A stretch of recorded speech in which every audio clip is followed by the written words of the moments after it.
Okay guys, so seperti dijanjikan, hari ni kita akan ada Gallery Walk bersama Fake. So, tengok sikit. Ya, mantap. Tengok sini pula. So, kalau nak dengar pasal lemak dan minyak, lebih detail, lebih mendalam, lebih baik. So, datang kat sini. Ha? Hello. Siap. Assalamualaikum warahmatullahi wabarakatuh. Alhamdulillah, bersyukur kita berada dengan limpah dan kurnia dapat lagi kita bersama dalam program Gallery Walk Usul Fake pada semester kali ini. Saya Muhammad Habib Asa'ah dari kelas DSI2C BMH 2207034. Saya ingin memberikan refleksi ataupun kesimpulan dapatan saya daripada program Gallery Walk Usul Fake ini. Pada awal perkara, saya bersama dengan kumpulan saya mencari maklumat berkaitan tentang apakah isi yang ingin kami bentangkan semasa Gallery Walk, dan kami bekerjasama dalam menyiapkan bahan-bahan serta isi-isi yang kami akan berikan kepada pelajar dan juga pensyarah yang datang kepada kami pada Gallery Walk tersebut. Dan daripada Gallery Walk tersebut saya mendapati bahawa banyak perkara-perkara baik yang saya dapat. Antaranya dapat mempelajari pelbagai ilmu baru berkaitan dengan isu-isu dalam halal industri dan juga dalam perbankan Islam. Jadi kita tahu banyak isu-isu yang terjadi pada zaman ini yang tidak disebut hukumnya dalam Al-Quran. Sebagai contoh, penggunaan minyak dan lemak. Dan penggunaan minyak dan lemak ini adalah diharuskan kerana tiada dalil pengharaman. Tetapi apabila ia bercampur dengan lemak babi ataupun unsur-unsur yang haram, maka minyak tersebut akan menjadi haram. Dan saya banyak mempelajari banyak ilmu baru, sebagai contohnya hukum perjudian dalam perjudian dalam online game, sebagai contohnya isu-isu berkaitan dengan logo halal dan sebagainya. Setelah itu, semasa Gallery Walk tersebut, saya dapat menjawab banyak persoalan-persoalan baru yang diutarakan oleh rakan-rakan saya. Dan sampai itu kita dapat mengumpul ilmu-ilmu baru yang mana kita tak pernah tahu pun ilmu tersebut. Dan apabila rakan-rakan saya menerangkan, saya mendapat tahulah sesuatu hukum tersebut. Sebagai contohnya berkaitan dengan giletin, berkaitan dengan bahan-bahan makanan, pengawet makanan dan sebagainya. Jadi apabila kita dapat mengetahui suatu ilmu baru itu, kita boleh mengaplikasikan ilmu tersebut dalam kehidupan kita dan boleh memberikan ilmu tersebut kepada orang yang belum tahu. Jadi saya rasa ini satu program yang sangat memberikan banyak faedah kepada kita. Jadi saya harap bahawa program Gallery Walk ini dapat dilaksanakan pada masa akan datang, yang akan memberikan banyak manfaat kepada kita dan juga pensyarah-pensyarah yang mereka baru tahu perkara-perkara tersebut.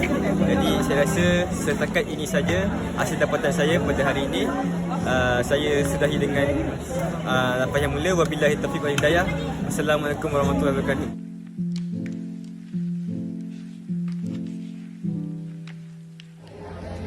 Assalamualaikum warahmatullahi wabarakatuh semua.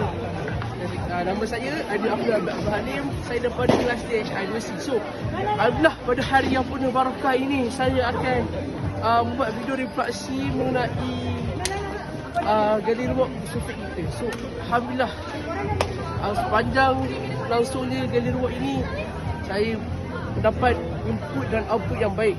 Seperti kita tahu, banyak sebenarnya isu-isu yang berkaitan dengan industri halal maupun industri perbankan. Tapi yang saya nak tegaskanlah industri halal lah. So, antara isu-isu yang kita dapat lihat seperti lemak dan minyak, pengurusan makanan, enzim, ada juga gelatin dan sebagainya.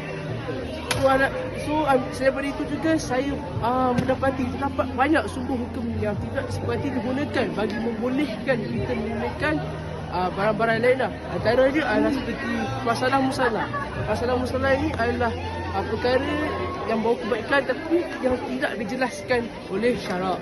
So, contoh macam grup saya Dai Lemak dan Minyak yang mana dia mempunyai kebaikan sendiri seperti proses emulsi, untuk tangkap lebur dan juga untuk memberikan rasa kepada satu produk itu. Seterusnya kita ada juga huruf dan adat di mana huruf dan adat ini merupakan kebiasaan masyarakat setempat.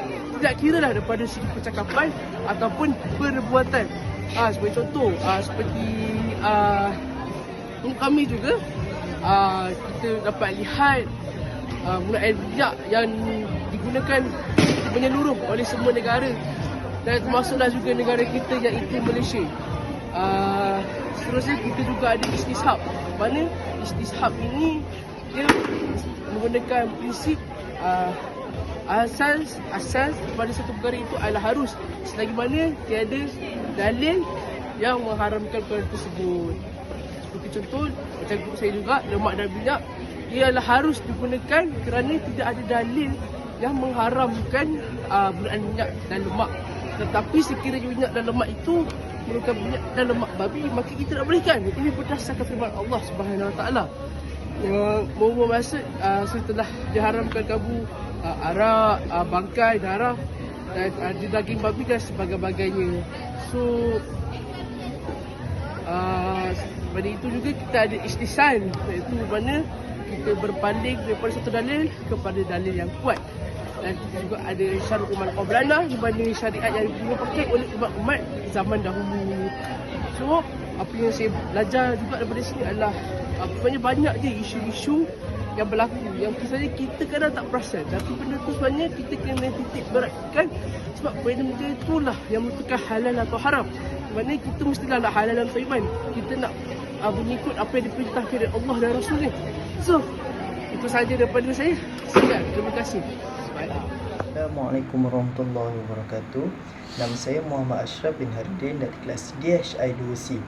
Baik, baru-baru ini kita telah mengadakan sebuah program iaitu Galeri Walk Usufik, dan saya dan juga kumpulan saya telah membentangkan satu tajuk iaitu lemak dan minyak dalam industri makanan. Okey, pertama sekali saya akan ceritakan apa itu lemak.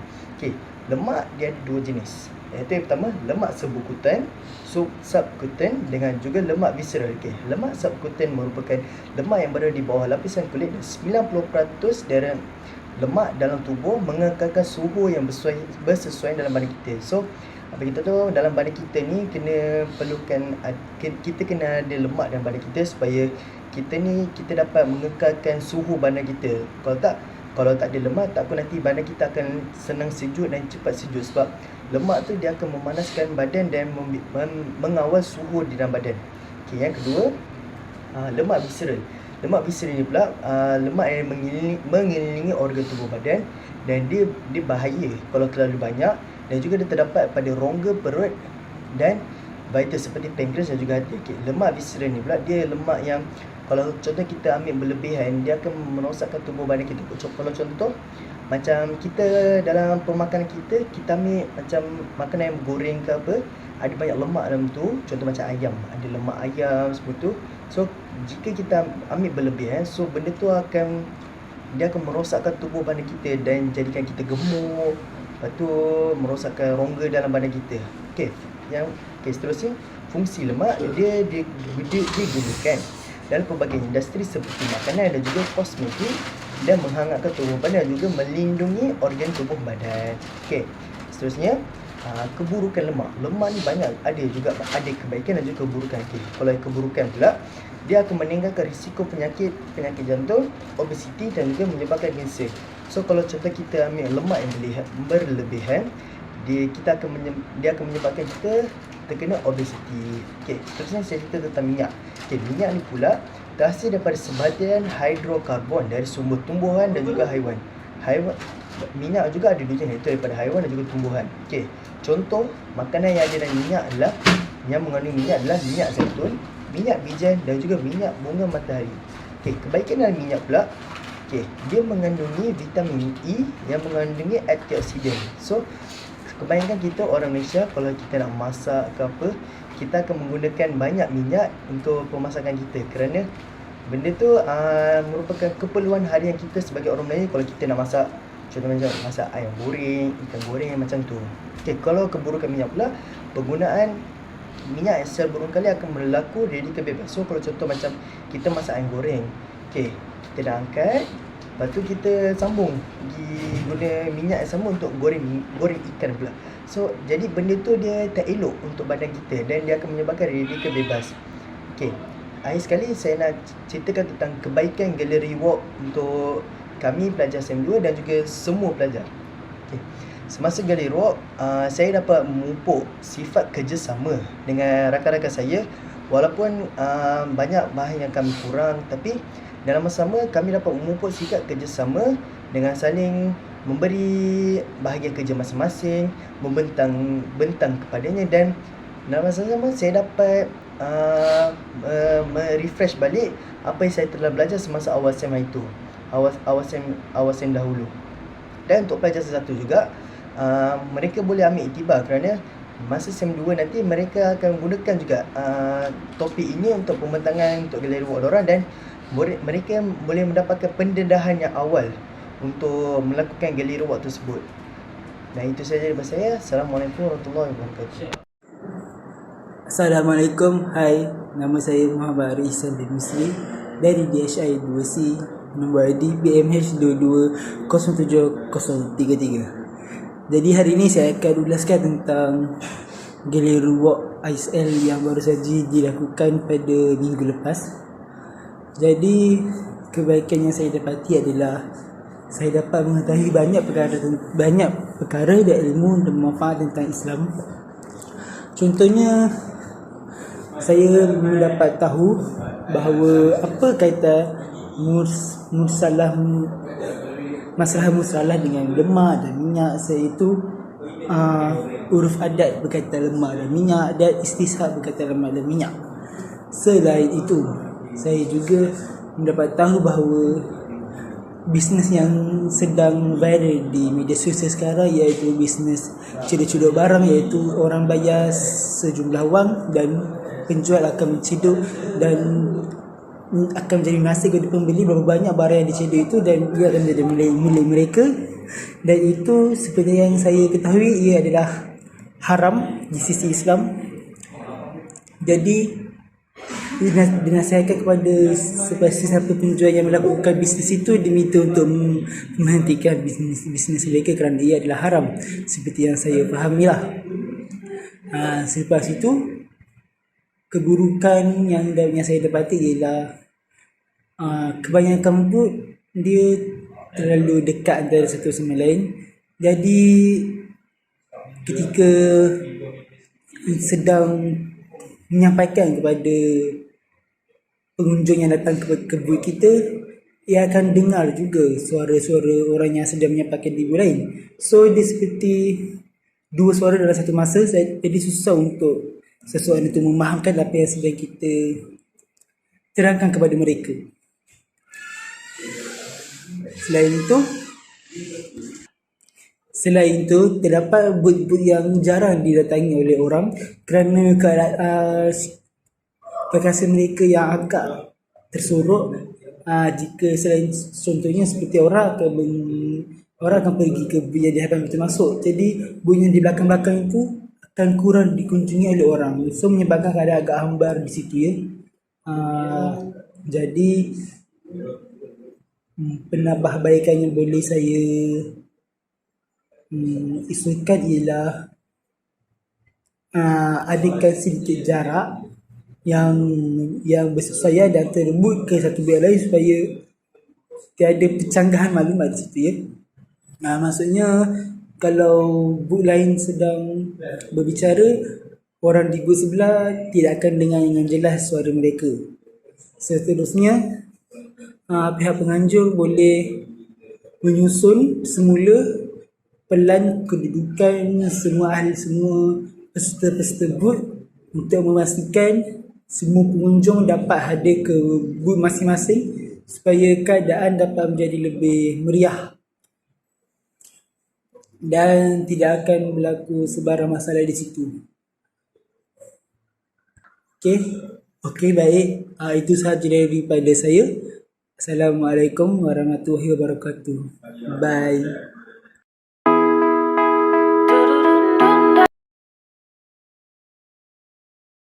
warahmatullahi taala wabarakatuh.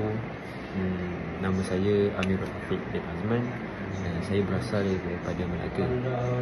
Saya berkelas di DHI 2C dan ID saya ialah BMH 2207016. Alright, dekat sini saya nak cakap satu, iaitu tentang program yang telah berlangsung ataupun yang telah berlaku pada minggu lepas, iaitu pada 1 Mac 2023 ataupun hari Rabu, iaitu program Gallery Walk Usufit. Okay. Dalam semasa program ini berlangsung, banyak perkara-perkara yang saya dapati, ada kelebihan dan ada juga kekurangan yang saya dapati semasa program Usufit ini berlangsung. Okey. Antara kelebihan yang saya dapat semasa berlakunya program Gallery Walk Usufit adalah, yang pertama ialah semangat kerjasama antara kumpulan ataupun antara kawan-kawan. Seperti mana daripada awal sehingga ke akhir program, kita semua bekerjasama untuk melaksanakan Gallery Walk ini. Seperti mana kita berbagi-bagi kerja untuk membuat poster, untuk menyusun barang, membeli hadiah, memandu hadiah dan menyediakan tempat sebelum memulakan Gallery Walk. Alright, dekat sini secara tak langsung dapat meningkatkan lagi dari kreativiti kita dan kesefahaman kita. Antara kelebihan dan manfaat lagi yang saya dapat semasa berlakunya Gallery Walk Usufit ini berlangsung adalah saya dah dapat menambahkan lagi ilmu dan persefahaman tentang Usufit yang berkaitan dengan uruf adat, masalah-masalah dan macam-macam lagi yang berkaitan dengan contoh lemak dan minyak. Okey. Alright. Antara kelebihan dan kelemahan yang saya dapati semasa berlakunya program Gallery Walk Usufit ni adalah, yang pertama dari segi barang. Contohnya ada beberapa kumpulan student yang tidak dapat memenuhi keperluan mereka untuk membuka booth, contohnya tempat poster, tempat pengantungan ataupun meja dan kerusi. Dan antara kekurangan lain adalah kekurangan masa.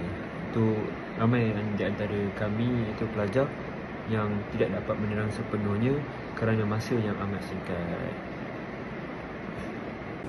Antara cadangan penambahbaikan semasa program Gallery Walk Usufit tersebut berlaku adalah, yang pertama, penambahbaikan dari segi barang. Seperti mana pihak kolej perlulah mempertimbangkan untuk menambahkan barang lagi, seperti barang untuk membuka booth, untuk bagi memudahkan lagi pelajar-pelajar ataupun peserta yang ingin membuka booth semasa program-program berlangsung. Ini akan memudahkan dan sekaligus akan menyebabkan pelajar menjadi bersemangat untuk membuat dan melaksanakan program-program seperti ini. Dan selain itu, cadangan perbaikan seterusnya adalah masa. Masa ni perlu dipanjang, tempoh masanya perlu dipanjangkan sedikit, disebabkan pada mulanya tidak ramai yang masuk dan pada akhirnya ramai pula yang masuk. So dari situ kami semua kesuntukan untuk menerangkan.